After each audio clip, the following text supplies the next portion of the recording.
राज्यातील सर्व लाडक्या बहिणींसाठी एक महत्त्वाची अपडेट आलेली आहे.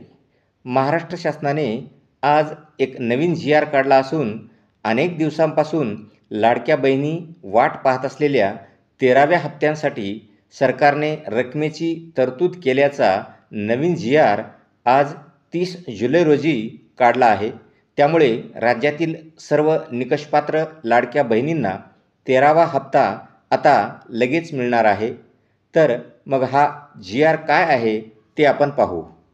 तर महाराष्ट्र शासनाच्या महिला व बालविकास विभागाने दिनांक 30 जुलै 2025 रोजी मुख्यमंत्री माझी लाडकी बहीण या योजनेअंतर्गत निधी वितरित करण्याबाबतचा हा जी.आर. काढलेला असून या जी.आर.नुसार राज्यातील महिलांच्या आर्थिक स्वातंत्र्यासाठी आणि त्यांच्या आरोग्य आणि पोषणात सुधारणा करण्यासाठी आणि कुटुंबातील त्यांची निर्णायक भूमिका मजबूत करण्यासाठी राज्यात मुख्यमंत्री माझी लाडकी बहीण या योजनेची अंमलबजावणी करण्यात येत आहे.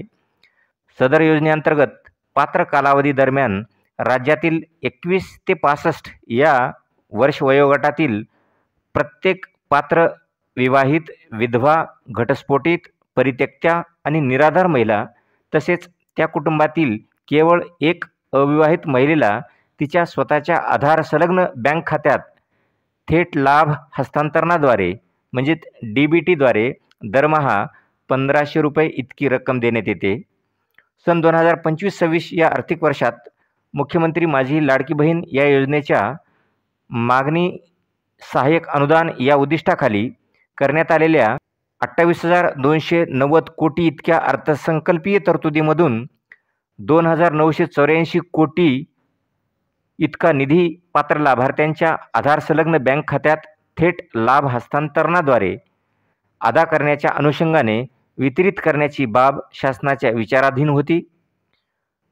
सन 2025-26 या आर्थिक वर्षात मुख्यमंत्री माझी लाडकी बहीण या योजनेच्या मागणी सहाय्यक अनुदान वेतनोत्तर या उद्दिष्टाखाली सर्वसाधारण घटकांसाठी 28,290 कोटी रुपये इतकी अर्थसंकल्पीय तरतूद करण्यात आली आहे. सदर अर्थसंकल्पीय तरतुदीमधून 2,984 कोटी रुपये इतका निधी सर्वसाधारण घटकांसाठी वितरित करण्यास शासन मान्यता देण्यात येत आहे.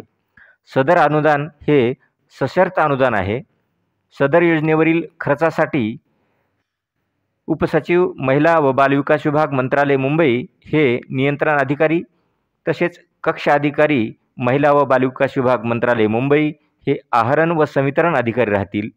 सदरचा तपशील करण्यात आलेला निधी आहरण व संवितरण अधिकारी यांनी आभासी वैयक्तिक ठेव लेखा म्हणजेच VPDA प्रणालीद्वारे मुख्यमंत्री माझी लाडकी बहीण या योजनेसाठीच्या राज्यस्तरावरील स्टेट बँक ऑफ इंडियाच्या खात्यामध्ये जमा करण्याच्या अनुषंगाने तात्काळ कारवाई करावी अशा प्रकारची देखील तरतूद आणि नोंद या जी.आर.मध्ये करण्यात आलेली आहे.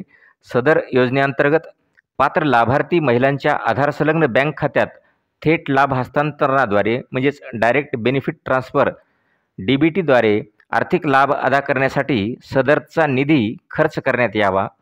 सदर शासन निर्णय वित्त विभागामार्फत अर्थसंकल्पीय निधी वितरण प्रणालीद्वारे उपलब्ध करून दिलेल्या निधी मर्यादेत तसेच वित्त विभागाच्या अनौपचारिक संदर्भ क्रमांक 219 दिनांक 24/7/2025 अन्वये देण्यात आलेल्या मान्यतेनुसार निर्गमित करण्यात येत आहे. अशा प्रकारचे देखील उल्लेख या जी.आर.मध्ये करण्यात आलेला आहे. सदर प्रयोजनासाठी होणारा खर्च सन 2025-26 या आर्थिक वर्षात सामाजिक सुरक्षा व कल्याण, महिला कल्याण, मुख्यमंत्री माझी लाडकी बहीण योजना, मुख्यमंत्री माझी लाडकी बहीण योजना या लेखाशीर्षांतर्गत सहाय्यक अनुदाने वेतनोत्तर या उद्दिष्टाकरिता वितरित करण्यात आलेल्या उपलब्ध तरतुदीमधून भागविण्यात यावा अशा प्रकारचं उल्लेख देखील या जी.आर.मध्ये करण्यात आलेला आहे. सदर हा शासन निर्णय महाराष्ट्र शासनाच्या www.maharashtra.gov.in या अधिकृत संकेतस्थळावर देखील उपलब्ध आहे.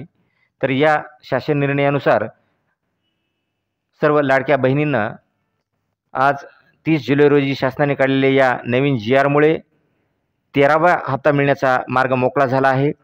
सर्व लाडक्या बहिणी अनेक दिवसापासून 13व्या हप्त्याच्या प्रतीक्षेत होत्या. त्यांची प्रतीक्षा आता संपली असून 13वा हप्ता लगेच तुमच्या खात्यावर पडणार आहे. ही माहिती आवडली असेल तर व्हिडिओला लाईक करा आणि अशाच प्रकारच्या अपडेट्ससाठी चॅनलला सबस्क्राईब करा. धन्यवाद.